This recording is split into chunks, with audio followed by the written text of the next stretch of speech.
তিনি লিখেছিলেন। পলিফনি সম্পর্কে তিনি বলেছেন যে পলিফনি কি, যদি বলা যায় পলিফনি হলো সমাজের নানা স্তরের লিঙ্গের জাতির কণ্ঠস্বরের স্বতন্ত্র একটি সম্মিলিত প্রকাশ। এটা তিনি পেয়েছিলেন যে এই সঙ্গীতে হোমোফনি বলে একটা টার্ম আছে, এখানে প্রত্যেকটি স্বর নিজের স্বতন্ত্র অবস্থানের মধ্য দিয়ে কিন্তু তার প্রকাশ করতে পারে। আর হেটেরোগ্লসিয়া হলো এক ধরনের পরিস্থিতি, জটিল পরিস্থিতি, যাকে বহুস্তরিত, বাস্তব বা সমান্তরিত স্বরাবলী এবং বিভিন্ন জন বাংলায় বিভিন্নভাবে তার তার পরিভাষা নির্মাণ করেছে। সেখানে একটি পরিস্থিতি যেখানে বিভিন্ন সমাজ ভাষা বা বিপরীত ঘটনার সম্পৃক্ত উপস্থান থেকে দ্বন্দ্বের তৈরি হয়। এখানে আমরা বাকতিনের যে প্রবন্ধটা আমরা দেখেছি, দ্য ডায়ালজিক ইমাজিনেশনের ডিসকর্সন ইন নভেল, এই প্রবন্ধতে তিনি বহু ভাষা বা পলিগ্লসিয়া থেকে তিনি হেটেরোগ্লসিয়ার ধারণা নিয়েছিলেন। হেটেরোগ্লসিয়ার যে বিষয়টা মূল আমরা এখানে দেখতে পেয়েছি সেটা হচ্ছে ভাষার সংঘর্ষ, সেখান থেকে হেটেরোগ্লসিয়া তৈরি হয়। সেখানে ন্যাশনাল ল্যাঙ্গুয়েজের সঙ্গে সেখানে যে মানে তারপর তিনি বলছেন যে মানব ভাষা সংস্কৃতির সঙ্গে একটা পাশাপাশি একটা লৌকিক যে সংস্কৃতি, তার একটা সংঘর্ষ দেখা যায়, যেটাকে বাকতিন ন্যাশনাল ল্যাঙ্গুয়েজ বলছেন, আরেকটা তিনি কমন ল্যাঙ্গুয়েজ বলছেন। এরকম নানা জায়গা থেকে আমরা দেখানোর চেষ্টা করছি। এই ক্ষেত্রে আমরা হেটেরোগ্লসিয়ার ক্ষেত্রে আমরা দুটো বিষয়কে বেছে নিয়েছি। একেবারে মধ্যযুগের প্রথমের দিকে আমাদের যে মৌলিক আখ্যান রয়েছে, একটা বড় আখ্যান শ্রীকৃষ্ণ কীর্তন রয়েছে, সেই শ্রীকৃষ্ণ কীর্তনে আমরা এই পলিফনিকে প্রয়োগ করার চেষ্টা করেছি। পলিফনির ক্ষেত্রে তিনি বলেছিলেন যে চরিত্রের একটা অটোনমি ক্যারেক্টারের কথা বলেছেন, চরিত্রের স্বয়ংক্রিয়তা। সেই চরিত্রের স্বয়ংক্রিয়তা কিভাবে শ্রীকৃষ্ণ কীর্তনে কৃষ্ণ চরিত্রের মধ্যে আমরা খুঁজে পেয়েছি সেটা আমরা দেখানোর চেষ্টা করেছি। শ্রীকৃষ্ণ কীর্তনে আমরা যদি দেখি যে বরুচণ্ডী দাস তার প্রত্যক্ষ ভাষণে লেটের কথা যেটাকে ডাইজেসিস বলা হয়, তার পাঠকের উদ্দেশ্যে কাব্য শুরু করেছেন এবং তারপরে কৃষ্ণের বয়ান আর কবির বয়ান কিভাবে আলাদা হয়ে গিয়েছে সেটা আমরা দেখানোর চেষ্টা করেছি এবং কৃষ্ণ কিভাবে স্বয়ংক্রিয় চরিত্র হয়ে উঠছে। হ্যাঁ, এমনি এপিক যেটাকে বলা হচ্ছে সেই মহাকাব্যের নাটকের তুলনায় আমাদের লৌকিক যে ফোকলোরিক যে ধরনের চরিত্র, সেই চরিত্রগুলো কিভাবে আলাদা হয়ে যাচ্ছে সেটা আমরা এই পরিফনির মাধ্যমে দেখানোর চেষ্টা করেছি। এখানে এই প্রসঙ্গে রাধার চরিত্রের বিকাশের কথা বলা যেতে পারে। রাধা উপন্যাস হয়ে ওঠার আগে আমরা বলতে চাইছি যে এই ধরনের চরিত্রের যে প্রবণতাগুলো, বাকতিন উপন্যাস তাত্ত্বিক উপন্যাস কিভাবে গড়ে উঠলো সেই তত্ত্ব নিয়ে তার মূল কথা। এই উপন্যাস গড়ে ওঠার আগে এই যে ইঙ্গিতগুলো ছিল সেগুলো কিন্তু পরবর্তীকালে উপন্যাস গঠনের ক্ষেত্রে একটা নির্ভুল ভূমিকা পালন করেছে। এরপরে আমরা এসেছি যে চৈতন্য পূর্ববর্তী বাংলা মঙ্গল কাব্যের পলিফনিক তাত্ত্বিক অনুসন্ধান। চৈতন্য পূর্ববর্তী বাংলা মঙ্গল কাব্যে এখানে আমরা সবচেয়ে জনপ্রিয় যে মঙ্গল কাব্যটি রয়েছে বিজয়গুপ্তের পদ্মাপুরাণ, সেই মনসামঙ্গলকে আমরা গ্রহণ করেছি। এর মৌখিক মহাকাব্য বা এই যে এক ধরনের নোভেল অফ দ্য পিপল যেটাকে বাকতিন বলছেন, সেই ধরনের হিসেবে আমরা একে গ্রহণ করার চেষ্টা করেছি। এখানে একটা প্রশ্ন বলা যেতে পারে যে কেন আমরা এই বিজয়গুপ্তের পদ্মাপুরাণ বা এই ধরনের মঙ্গল কাব্যকে বেছে নিলাম। সেক্ষেত্রে আমার যে যুক্তিটা দেখিয়েছি আমি যে এখানে বলা হচ্ছে নোবেল পিপল গ্রন্থে র্যাড ফক্স বলেছেন novel is the epic art form of our modern bourgeois society. খুব ভালো করে খেয়াল করতে বলা হচ্ছে novel is the epic art form of our modern bourgeois society. এটাকে যদি একটু উল্টে নিয়ে আমরা দেখি যে আধুনিক ধনতান্ত্রিক পুঁজিবাদী সমাজের মহাকাব্য হলো উপন্যাস, এই কথা বলেছেন র্যাড ফক্স। এটাকে যদি উল্টে নিয়ে বলা যায় যে গোষ্ঠীভিত্তিক কৌম সমাজের আখ্যান হচ্ছে মহাকাব্য, হ্যাঁ, যেটা হলো উপন্যাসের আদি রূপ। ঠিক ওটাকে যদি আমরা উল্টে নিই তাহলে কিন্তু এই জিনিসটাই দাঁড়ায় সিকোয়েন্সে। এইভাবেই আমরা কিন্তু বিজয়গুপ্তের পদ্মাপুরাণকে বিশ্লেষণ করার চেষ্টা করেছি। সেখানে ইনার স্পিচ কিভাবে আসছে মনসার কথার মধ্য দিয়ে বা শিবের কথার মধ্য দিয়ে সেটা আমরা দেখানোর চেষ্টা করেছি। বাকতিনের তার ডায়ালজিক ইমাজিনেশন গ্রন্থে এপিক অ্যান্ড নভেলে তিনি এপিকের সঙ্গে মহাকাব্যের সঙ্গে উপন্যাসের একটা দীর্ঘ তুলনামূলক আলোচনা করেছেন। সেখানে এপিক হিসেবে আমরা যদি এখানে ওরাল এপিক হিসেবে আমাদের মঙ্গল কাব্যগুলোকে করি তাহলে সেখানে বাকতিন যে বিষয়টাকে বলেছেন যে ফোর টেলিং এর কথা এনেছেন বা উপন্যাসে যাকে এম ফস্টার প্রফেসি বলে বর্ণনা করেছেন উপন্যাসের কবিত্ব। হ্যাঁ, তিনি বলেছেন যে এম ফস্টার বলেছেন যে উপন্যাস এই প্রফেস বা পূর্ব যে পরিকল্পনা পূর্বে আগে কি করতে পারে তার যে একটা পূর্বাভাস দেওয়া যায় সেটা বলছে যে মহাকাব্যের ক্ষেত্রে সেটা হলেও সম্ভব হতে পারে, কিন্তু উপন্যাসের ক্ষেত্রে তা কিন্তু উপন্যাসের গুণকে খণ্ডন পূর্ণ করে। আমরা মনসামঙ্গল কাব্য যখন আমরা বিশ্লেষণ করেছি তখন দেখেছি এই ধরনের অনেক দুর্বল দিক বলা হচ্ছে যে এই ধরনের কিছু গুণ আমরা দেখতে পেয়েছি, যেখানে আগে থেকে বলা হচ্ছে যে শিব চাঁদ বলছে যে মনুষ্যের পরিণতি কি হবে, তার হাতেই যে পুজো পাবে, এটা কিন্তু অনেক আগে থেকে বলে দিচ্ছে, তাই না? এবার অবশ্য মনুষ্য লোকে যাইব সত্তরে, তোমার পূজা না হবে পৃথিবীর ভিতর, আমি যদি তোমার পূজা পরিপূর্ণ বলে তবে যেন তোমার পূজা হয় মহিতল। আগে থেকে নির্দিষ্ট করে দেওয়া হচ্ছে যে কি করতে পারে। আবার এরকম অনেক ঘটনা আমরা পেয়েছি, একে প্রফেসি বলা হচ্ছে, এটা উপন্যাসের গুণ, যেটাকে আমরা নভেলাইজেশন বলা হচ্ছে বাক্যের কথা, সেই গুণকে কিন্তু গর্ব করছে। অর্থাৎ সবসময় যে আমরা আমাদের দীর্ঘ আখ্যান কাব্যগুলো যে উপন্যাসের সমর্থক হয়েছে এমনটা কিন্তু নয়। উপন্যাসের নায়কের ক্ষেত্রে যে বৈশিষ্ট্য কথা সেটাও আমরা দেখেছি, উপন্যাসের চরিত্রের মধ্য দিয়ে সেই নায়কের বৈশিষ্ট্যগুলো আমরা খুঁজে পেয়েছি। এছাড়াও আমরা পলিফোনি অনেকটার যে বইগুলো আমরা পড়েছি, অনুবাদ সাহিত্য বইকে, অনুবাদ সাহিত্যর মধ্যে আমরা কেন অনুবাদ সাহিত্য বেছে নিয়েছি, তার কারণ বাকি উপন্যাস যেমন গণতান্ত্রিক জীবনের ফসল, ঠিক তেমনই অনুবাদ সাহিত্যগুলিও প্রাথমিকভাবে জনগণের কথা ভেবেই রচিত, যেখানে সমাজের মান্য ভাষা, যেটাকে বাক্যিন বলছেন ন্যাশনাল ল্যাঙ্গুয়েজ, সংস্কৃত আমাদের সংস্কৃত, যা তার পরিবর্তে গুরুত্ব দেওয়া হয়েছে কি জনসাধারণের ভাষাকে, কমন ল্যাঙ্গুয়েজকে, আমাদের বাংলা ভাষাকে গুরুত্ব দেওয়া হয়েছে, আমাদের বাংলার জীবন আখ্যান তৈরি করা হয়েছে। এখানে মনে রাখতে হবে যে যখন এই অনুবাদ সাহিত্যগুলো লেখা হচ্ছে তখন কিন্তু মহাকাব্যের যুগ অস্তমিত হয়েছে, আর আধুনিক যুগও একেবারে এসে উপস্থিত হয়নি। এর মাঝামাঝি সময়ে বসে যখন কৃত্তিবাস বা কাশিদাস এই অনুবাদ সাহিত্যগুলি লিখছেন, তখন কিন্তু উপন্যাসের ধর্ম কোথাও কোথাও এসে মিশে যাচ্ছে। যেমন আমরা এখানে বলতে পারি, যেমন গ্র্যান্ড ন্যারেটিভ বা মেটা ন্যারেটিভের উপন্যাসের সঙ্গে মহাকাব্যের পার্থক্য নির্দেশ করতে গিয়ে বাকি বলেছিলেন, the novel by contrast is determined by experience, knowledge and practice the future. In the era of Hellenism, a closer contact with the heroes of the Tarzan epic cycle began to be felt. Epic is already being transformed into novel. Epic is being transformed into novel. কোথাও না কোথাও মহাকাব্য উপন্যাসে convert হয়ে যাচ্ছে। এখানে তিনি টার্জানের epic সাইকেলের কথা বলেছিলেন। আমরা ঠিক সেই রকম অ্যাকিলিসের কথা জানি, সেই ওই ট্রয় যুদ্ধের সময় তার কান্নার কথা আমরা জানি। এখানে আমরা দেখেছি যে মহাকাব্যের ক্ষেত্রে বাল্মীকির রাম, যে নরক চন্দ্রমা পুত্রপুত্র, তিনি কিন্তু এখানে কৃত্তিবাসের বাঙালি গৃহ ধর্মপরায়ণের যুবক হয়েছে, এবং সেই যুবক বীর আদর্শ ভুলে গিয়ে অশ্রুপাত করেছে। সেখানে কথা আমরা যে দেখেছি, কান্দিয়া বিফল রাম, জলের পাশে আঁকি, রামের বন্ধনে কান্দে বন্য পশু পাখি, রামের আসন ইত্যাদি রামের কান্নার কথা। রাম একজন যে নায়ক ওই বিকে, সে কাঁদছে, এটা খুব স্বাভাবিক। উপন্যাসের নায়কের ক্ষেত্রে যে বৈশিষ্ট্য তা কিন্তু আমরা এখানে খুঁজে পাচ্ছি কিছুটা কিছুটা। এরপরে আরেকটা বিষয়, তিনি হেটেরোক্রাসিয়ার ক্ষেত্রে বাকিন বলেছিলেন যে তিনি বলেছিলেন যে অনেক ধরনের পরিস্থিতি এসে পৌঁছায় যা মহাকাব্যের মাঝে মাঝে তার উপন্যাস জন্মকে প্রকাশ করে। এখানে আমরা বলতে পারি যে অনুবাদ সাহিত্যে, বিশেষ করে কৃত্তিবাসের রামায়ণে আমরা দেখি যে রাম কথা বর্ণনা করতে গিয়ে তিনি কিন্তু শাক্ত শক্তি সাধনার কথা এনেছেন। যে শক্তি সাধনা এই উপন্যাসে রাম কাহিনীর সঙ্গে সমান্তরালভাবে আমাদের যে বাংলার যে আদি ধর্মতন্ত্র বা শক্তি সাধনা, তার কথা সমানভাবে উপস্থিত হয়েছে, সমানভাবে। এটাই হচ্ছে হেটেরোডক্সের বৈশিষ্ট্য।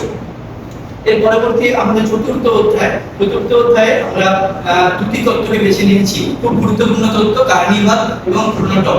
বাকিন তো আমেরিকায় কার্নিভালিস্ট হিসেবেই পরিচিত, শুধু কার্নিভাল নিয়ে প্রচুর গবেষণা হয়েছে বাকিনের, এবং ক্রোনোটপ রয়েছে। কার্নিভাল এবং ক্রোনোটপ নিয়ে অনেক কথা বলা যায়, অনেক বিস্তারিত আলোচনা করা যায়। কার্নিভাল কি? কার্নিভাল হচ্ছে এক প্রতিস্পর্ধী বয়ান, পপুলার কালচার হোক বা আমরা আধুনিক যুগে যে ধরনের লেখাগুলো পেয়েছি সেখানে কার্নিভালের একটা ছাপ থেকে গেছে। কার্নিভাল হলো এমন এক প্রতিস্পর্ধী বয়ান যার মধ্যে নিষ্পেষিত অবদমিত প্রান্তিক জনমানুষের স্বাধীনতার অবকাশ থাকে।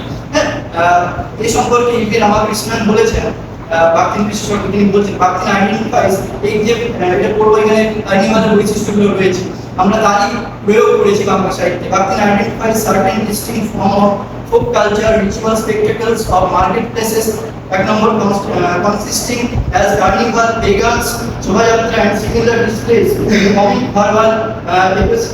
comic verbal like parodies, the various genres of Billingsgate registers like abuse, wolves and cars, and carnival festivals including the feast.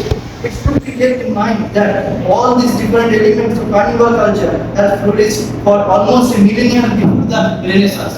কার্নিভালের যে বৈশিষ্ট্য, এই যে অনেকগুলো বৈশিষ্ট্য, এখানে প্রায় 10-12টা বৈশিষ্ট্য আমরা যেগুলো উদাহরণ দিয়ে প্রত্যেকটা প্রাগণিক বাংলা সাহিত্য থেকে দেখানোর চেষ্টা করেছি। কিন্তু যে before millennium, before the renaissance, অর্থাৎ রেনেসান্স ইউরোপের, যেহেতু তিনি ইউরোসেন্ট্রিক, স্বাভাবিকভাবে তিনি ইউরোপের কথাই বলবেন। রেনেসাঁসের পূর্ববর্তী অনেক সময় থেকেই কিন্তু এই কার্নিভালের বৈশিষ্ট্যগুলো আখ্যানগুলোর মধ্যে এসেছে। এই কার্নিভালের গুরুত্বপূর্ণ বিষয় রয়েছে, সেটা হচ্ছে গ্রটস্কি রিয়েলিজম আর হচ্ছে থিওরি অফ লাফটার বা হাসির তত্ত্ব। গ্রটস্কি রিয়েলিজম কি? গ্রটস্কি রিয়েলিজম সম্পর্কে আমরা দীর্ঘ আলোচনা করেছি। গ্রটস্কি রিয়েলিজম হচ্ছে বিভৎস রস, হাস্যময় রস, এক ধরনের বাস্তবতা, আর হচ্ছে হাসির তত্ত্ব বা থিওরি অফ লাফটার। বাগদি এই দুটো ধারণা এনেছিলেন র্যাবেলিস সায়েন্টিফিক ওয়ার্ল্ড বলে তার যে বিখ্যাত গবেষণাপত্র রয়েছে। 1940 সালে তিনি যেটা পিএইচডি ডিগ্রির জন্য সাবমিট করেছিলেন, সেই গবেষণাপত্রটিতে আমরা এই গ্রটস্কি রিয়েলিজমের ধারণা পাই। এখানে বাগদিনের এই যে দুটো তত্ত্ব, ভাষা নিরপেক্ষ সমাজ পর্যালোচনা তত্ত্ব, হ্যাঁ, রেবেলিয়ার মাধ্যমে তার যে ছদ্ম মহাকাব্যিক গান ও প্যারোডিগুলো মাধ্যমে কার্নিভালের স্পষ্ট করেছেন। কার্নিভালের সঙ্গে মিশে থাকে জীবন, মৃত্যু আর পুনর্জাগরণের ভাবনা। এগুলো আমরা মঙ্গল কাব্য থেকে উদাহরণ দিয়েছি, আমি কয়েকটা উদাহরণ সংক্ষেপে দেওয়ার চেষ্টা করবো। জীবন, মৃত্যু আর পুনর্জাগরণের ভাবনা একটা বড় ন্যারেটিভ বা একটা বড় আখ্যানের মধ্যে, হ্যাঁ, বিশেষ করে মধ্যযুগের আখ্যানগুলোর মধ্যে এই জীবন, মৃত্যু আর পুনর্জাগরণের ভাবনা কিন্তু এসে কার্নিভালের মধ্যে আসে। তিনি বলছেন, moments of death and revival of change and renewal always lead to festive perception of the world.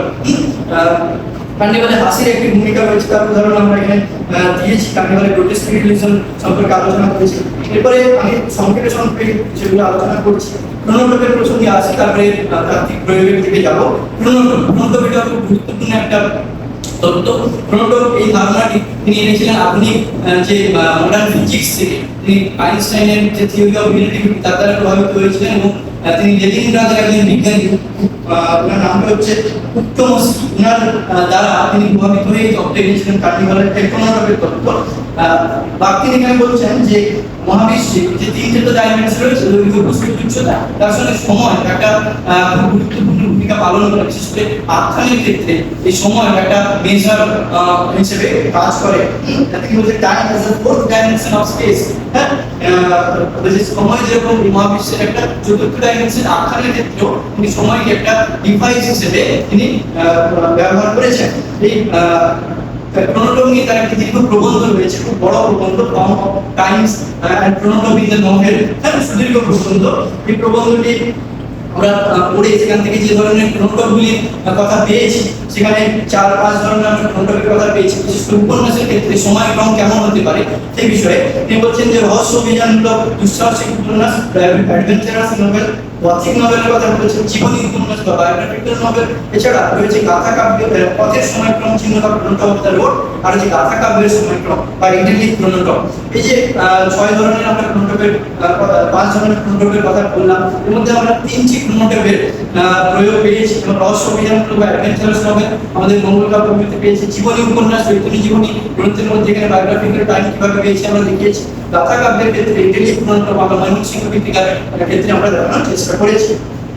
এই বিষয়গুলো এই থিওরি আমরা প্রয়োগ করেছি চৈতন্য পরবর্তী বাংলা মঙ্গল কাব্যে কার্নিভাল ও ক্রোনোটোপ। চৈতন্য পরবর্তী বাংলা মঙ্গল কাব্যের ক্ষেত্রে আমরা যে দুটি আখ্যান বেছে নিয়েছি সেটা হচ্ছে অবশ্যই কবি বঙ্গবন্ধুরামের চন্দ্রিকা মঙ্গল কাব্য এবং আমরা নিয়েছি রঘুনাথ চক্রবর্তীর ধর্মমঙ্গল কাব্য। সেখানে কিভাবে আমরা পেয়েছি বা কেন এটা বেছে নিয়েছিলাম আমরা সুকুমার বন্দ্যোপাধ্যায়ের শ্রীমন্ত অবশ্যই জানি। তার একটি ছোট্ট অংশ আমি পড়ে শোনাচ্ছি। বাংলাদেশের লৌকিক ধর্ম সাহিত্য ইহার চন্দ্রীয় মনসার কাব্যে বাস্তব চিত্রণগুলি আরো স্ফুট ও প্রসারিত হইয়া চলিয়াছে। ইহাদের অলৌকিক আখ্যানগুলি ক্রমশ ক্ষীণতর হইয়া কাব্যের অপ্রধান অংশে পরিণত হইয়াছে ও কেবল অতীতের ধারার সহিত যোগসূত্র অক্ষুণ্ণ রাখিবার উপায় মাত্রে পর্যবেসিত হইয়াছে। এই শ্রেণীর প্রধান কাব্য মুকুন্দরামের পরিকল্পন চন্ডিত সুপরিচয় বাস্তব চিত্রে দক্ষ চরিত্রাঙ্কনে কিশোর ঘটনা সন্নিবেশে ও সর্বোপরি আখ্যায়িকা ও চরিত্রের মধ্যে একটি সূক্ষ্ম ও জীবন্ত সম্বন্ধ স্থাপনে আমরা ভবিষ্যৎকালের উপন্যাসের বেশ সুস্পষ্ট পূর্বাভাস পাইয়া থাকি। হ্যাঁ, যে কারণে আমরা কবি বঙ্গবন্ধু চন্ডিকা মঙ্গল মুকুন্দরামের চন্ডী মঙ্গল আমরা বেছে নিয়েছি। সেখানে কার্নিভালের যে বিষয়গুলো বাগদি নির্দেশ করেছেন, সেখানে জাতিভেদ প্রথা, আধিপত্যবাদ বা সম্পদের একাধিপত্যের বিরুদ্ধে মানুষের ক্ষোভ, তার প্রতিবাদ, সেটাও কিন্তু কার্নিভালের অঙ্গ। কার্নিভাল আমাদের শুনেছি শোভাযাত্রা বলে আমরা অনেকেই মনে করি, কিন্তু তা নয়। হ্যাঁ, তিনি বলছেন here in carnival a special form of free and familiar contact existing among people who are usually divided by the barriers of caste, property, profession and age. The hierarchical background অর্থাৎ উচ্চবৃত্তের যে সমাজ and the extreme corporative and caste division of the medieval social order were exceptionally strong. Therefore, such pre-familiar contexts were deeply felt and form an essential element of the carnival spirit. অর্থাৎ আমরা স্পষ্টই বুঝতে পারছি যে carnival কিভাবে গড়ে ওঠে। এটা আমরা চণ্ডীমণ্ডলে আমরা দেখেছি যে কালকে অতি নিজ স্কুলে তার জন্মগ্রহণ হিসেবে বলছে কে প্রকাশ করেছে এবং তার মনে প্রশ্ন জেগেছে যে পুরোটা আমার ভাবে কেমন ব্রাহ্মণ নিজ কি উত্তম হবে পাইলে বন্ধুরা এও এক ধরনের কার্নিভালের নামান্তর। এর সঙ্গে যে গ্রোটোস্কি রিয়েলিজমের কথা বলেছিলাম, সেই গ্রোটোস্কি রিয়েলিজমের মধ্যে মিশে থাকে যে বিভৎস হাস্যময়তা, তার সঙ্গে ডিগ্রেডেশন বা অবনমন মিশে থাকে। হ্যাঁ, তিনি গ্রোটোস্কি রিয়েলিজমের প্রধান দিক বর্ণনা করতে গিয়ে বলেছেন grotesque realism essential principle of grotesque realism is degradation. That is the lowering of all that is high, spiritual and ideal. তা কিছু উচ্চ, তা কিছু মান্য, তাকে টেনে নামিয়ে তোলা, নামিয়ে ফেলা, ডাউন টু আর্থ করা, এটা কিন্তু গ্রোটোস্কি রিয়েলিজমের একটা অঙ্গ। সেক্ষেত্রে আমরা বলতে পারি চণ্ডীমঙ্গলে আমরা বা অন্নদামঙ্গল আমরা শিব চরিত্রের মধ্যে আমরা দেখেছি বারবার শিব একটা পৌরাণিক চরিত্র, তাকে বারবার দুই চরিত্র করা হয়েছে।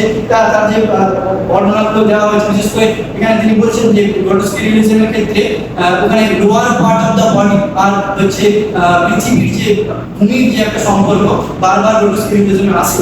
এখানে আমরা দেখেছি যে ওই যে চণ্ডীমঙ্গলে বা মেনকা দাসিয়ানের ঔষধের ডালি আছে বিষের মূল প্রতীকতগুলি বিষের মূলের গন্ধে বাড়াই ভুজঙ্গ অঙ্গনার মধ্যে হরও হইল উলঙ্গ। অর্থাৎ এখানে কার বর্ণনা করা শিবকে দুর্বিদূষিত করা তার সঙ্গে lower part of the body, এটা কিন্তু খুব গুরুত্বপূর্ণ এখানে আমরা খুঁজে পেয়েছি। এটা অন্নদামঙ্গলেও রয়েছে। আমরা জানি যে বাচ্চার খুশি উলঙ্গ হইল হরও দেবগণ বলে তোমায় কেমন বলো। অর্থাৎ lower part of the body বারবার একটু গ্রোটোস্কি রিয়েলিজমের যেটা অংশ আমরা খুঁজে পেয়েছি। এছাড়াও আমরা এই চণ্ডীমঙ্গলে যে দ্বিতীয় যে আখ্যানটা রয়েছে ধনপতির যে আখ্যান, সেখানে ধনপতির যে জলযাত্রা এইটা বলে শেষ করবো স্যার। আরেকটা ধনপতির যে জলযাত্রা সেখানে শোভাযাত্রা বা পেগান্টের একটা অংশ আমরা পেয়েছি সেখানে। কারণ হচ্ছে আমরা এখানে প্রাকৃতিক তার বিরোধী কার্নিভালিস্টিক বলে যে বিষয়গুলো বোঝানোর চেষ্টা করেছেন, সেখানে ঘোড়দৌড়ের প্রচলন বেশি ছিল। কিন্তু বাংলা তো নদীমাতৃক দেশ, জল জঙ্গলেতে সেখানে নৌকার প্রসঙ্গ বা নৌকার যাত্রার প্রসঙ্গ কিন্তু বারবার এসেছে। হ্যাঁ, সেই জন্য আমরা এই ধনপতির যে জলযাত্রার প্রসঙ্গ সেটা আমরা দেখিয়েছি। সেখানে কিভাবে নদ নদীগণের যাত্রা বা পশুগণের ক্রন্দন এগুলো আসলে মানবের সঙ্গে অভেদ কল্পনা করা হয়েছে, তার মধ্যে কার্নিভালের চিহ্ন ফুটে উঠেছে। এর সঙ্গে কমলে কামিনী যেটা লোয়ার পার্ট অফ দ্য আর্থের সঙ্গে মিশে এসেছে, উপস্থিত তার সঙ্গে জন্ম মৃত্যু পুনর্জন্মের প্রশ্ন এবং বহু জায়গায় এগুলো দেখানো যায়। এছাড়া আমরা চরিত্র আরেকটু সংক্ষেপে 5 মিনিট 3 মিনিট ছেড়ে দিচ্ছি।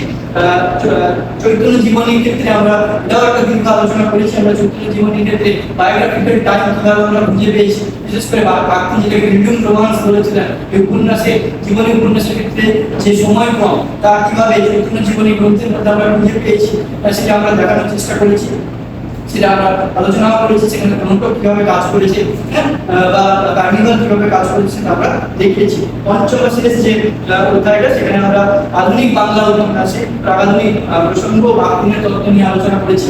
এখানে আমরা বলি যে কেন আমরা প্রাগাধুনিক বাংলা সাহিত্যের আলোচনা করতে গিয়ে আধুনিক যুগকে বেছে নেব, আধুনিক উপন্যাস।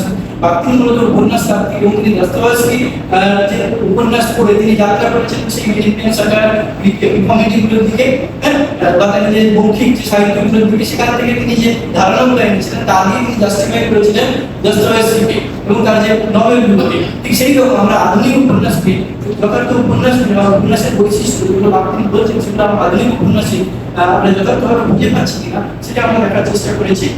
আধুনিক বাংলা উপন্যাসের ক্ষেত্রে এখানে প্রথমে আমরা নীলনয়নের যৌবন কাম্য এই ধরনের উপন্যাসগুলো নিয়েছি। এখানে ভাষা ভিত্তিক যে থিওরিটা রয়েছে পলিফনি বা আমরা যে ডায়ালজিজমের কথা বলেছি সেগুলো আমরা বোঝার চেষ্টা করেছি। ভাষা আন্দোলনের সঙ্গে কিভাবে মিলে যাচ্ছে এবং সেলিনা হোসেন কিভাবে দেখিয়েছেন যে সেলিনা হোসেনের সঙ্গে কিভাবে মিলে যায়, সেলিনা হোসেনের কথার সঙ্গে কিভাবে মিলে যায় বাথরুমের তথ্যগুলি, সেগুলো আমরা এখানে দেখানোর চেষ্টা করেছি। দ্বিতীয় পরিচ্ছেদে আমরা ধনপতির সিংহযাত্রা আনন্দ পর্যায়ে এই উপন্যাসটিকে বেছে নিয়েছি। এই উপন্যাসটি বিশ্লেষণ করতে গিয়ে আমরা দেখেছি যে সব থেকে ভালো যদি কোথাও উদাহরণ পাওয়া যায় সেটা হচ্ছে ধনপতির সিংহযাত্রার ক্ষেত্রে। এখানে কার্নিভালের বলুন বা আমরা বলি, সমস্ত উদাহরণ আমরা কিন্তু এই ধনপতি সিংহযাত্রার ক্রোনোটপের ক্ষেত্রে বিশেষ করে যে জ্যোতির্বিজ্ঞান থেকে সময় নির্ধারণ এবং সেই সময়ের প্রতিফলন কিভাবে উপন্যাসে ঘটছে, হ্যাঁ, এবং তার সঙ্গে আমরা দেখিয়েছি যে মধ্যযুগে কিভাবে বর্ণনা করা হয়েছে, হ্যাঁ, তার সঙ্গে যিনি উপন্যাস কার্তিক, এটা আমি এটা না উল্লেখ করলে আমার লাগবে বলি, তার কারণ হচ্ছে দুটো তুলনামূলক যদি আমরা দেখি যে মুকুন্দরামের লেখা রয়েছে আজ্ঞা দিল ভবানী চলিল মন্দাকিনী ছাড়িয়া গগন স্থিতি সঙ্গে মকর জাল ছাড়িয়া পাতাল চলিতা ভগবতী প্রবল তরঙ্গা ধারিত গঙ্গা ভৈরবী কর্মনাশা ধারিত দ্রুতপথ ষোড়শত মানব ধারিত বহুধা বিপাশা। খুব ছোট করে তিনি লিখেছেন, একেই যখন রামকুমার মুখোপাধ্যায় যখন উপন্যাসের লিখছেন তখন কিভাবে সময় এবং তার কল্পনা এবং তার সঙ্গে বহুস্বরের সমাবেশে কিভাবে তিনি বর্ণনা করছেন। এইভাবে ভগবতী প্রথম আহ্বান করে গঙ্গাকে চম্পক বর্ণনা মকর বাহনা পঙ্কজ ধারিণী মা গঙ্গে দুই প্রাচীপথ প্রবাহিত হলি দাদিনী কামিনী নলিনী রূপী প্রতিশি মুখে সুচক্ষু সীতা সিন্ধু ধারা মা তোর মন্দগামিনী মন্দাকিনী বৈকুণ্ঠবতী ব্রহ্মলোক হয়ে স্বর্গে গেল ভগবতী প্রবাহিত হলো পাতালে মা অষ্টধারায় নীল কমল সুষমা সঙ্গে একবার হয়ে যায় মন্দ্রা উমা সঙ্গে আনিস ভৈরবী পাপ প্রবাহিনী কর্মনাশা ইত্যাদি মঙ্গলে দীর্ঘ বর্ণনা করছেন। অর্থাৎ উপন্যাস বলে আমরা যে কাঠামোটাকে জানি বা যে আমরা উপন্যাস যে ধরনের আলোচনায় উপস্থিত, তাকে যদি আমরা সরিয়ে রেখে যদি প্রবণতাগুলো দিই, বাক্যিন যে ধরনের প্রবণতা, শুধু বাক্যিন যে ধরনের মৌলিক প্রবণতাগুলো আমরা পেয়ে এসেছি তার নিয়ে যদি আমরা উপন্যাসকে যাচ করতে থাকি তাহলে দেখতে পাবো যে আমাদের যে পুরোনো যে আখ্যানগুলো রয়েছে তার সঙ্গে উপন্যাসে একটা মিল বা অমিল আমরা খুঁজে পেতে পারি। যেরকম আমরা চৈতন্য জীবনের ক্ষেত্রে চৈতন্য জীবন বায়োগ্রাফিক্যাল যে নোভেলগুলো রয়েছে চৈতন্য জীবনকে কেন্দ্র করে, যেমন কিন্ন রায় লিখেছেন চৈতন্য কথা, বা অভিজিৎ সিং লিখেছেন রাজপাট ধরন পাঠ, হ্যাঁ, বা একেবারে আধুনিক সাম্প্রতিককালে মিথের মানুষ চৈতন্য বলে লিখেছেন বসন্ত রস্ক। এই উপন্যাসগুলো থেকে আমরা দেখানোর চেষ্টা করেছি যে যে দিকগুলো আমি চৈতন্য জীবনের জায়গাটা দেখাতে পারলাম না, যে চৈতন্য জীবনের যে জায়গাগুলো জীবনীকাররা তাদের ধর্মীয় কারণে হোক, তাদের শ্রদ্ধা অনন্ত হোক বা অবতার তত্ত্বের কারণে এড়িয়ে গিয়েছেন, তার প্রেম বলো, তার ব্যক্তিগত জীবন, তার আশা আকাঙ্ক্ষা, সেগুলোকে যদি উপন্যাসে দেওয়া যায় তাহলে কেমন হতো তার একটা তুলনামূলক আমরা আলোচনা করেছি। আর শেষে আমরা আলোচনা করেছি মোমেন সাহিব উপাখ্যান ও অন্যান্য গাথাগুলোতে উপন্যাসের ধরন বা সময়ক্রম। আমরা অমর মিত্রের যে মোমেন সাহিব উপাখ্যান সেই উপন্যাসটিকে বেছে নিয়েছি, সেই উপন্যাসের সঙ্গে আধুনিক জীবনের সঙ্গে তিনি গীতিকা কিভাবে মিলিয়ে দিয়েছেন উপন্যাসের উদ্ধার করেছেন তা আমরা আলোচনা করেছি। পরিশেষে কথা বলি যে কাজটা করতে গিয়ে সব বাক্যকে জাস্টিফাই করা আমার কাজ না, আমি বাক্যের প্রবণতাগুলিকে তুলে ধরে আমাদের মধ্যযুগে অ্যাপ্লাই করার চেষ্টা করেছি। কিছু ক্ষেত্রে আমরা দেখেছি যে সেখানে আমরা সফল হয়েছি, বা কিছু ক্ষেত্রে আমরা খুঁজে পেয়েছি আমরা খুঁজেও পাইনি। স্বাভাবিকভাবে যারা সেই যুগে বসে তারা তো উপন্যাসের কথা ভেবে দেখেনি, তারা দীর্ঘ আখ্যান কাব্য লিখেছেন, তার মধ্যেও প্রচন্ডভাবে থেকে গিয়েছে উপন্যাসের আদি। তোমাকে জিজ্ঞেস করো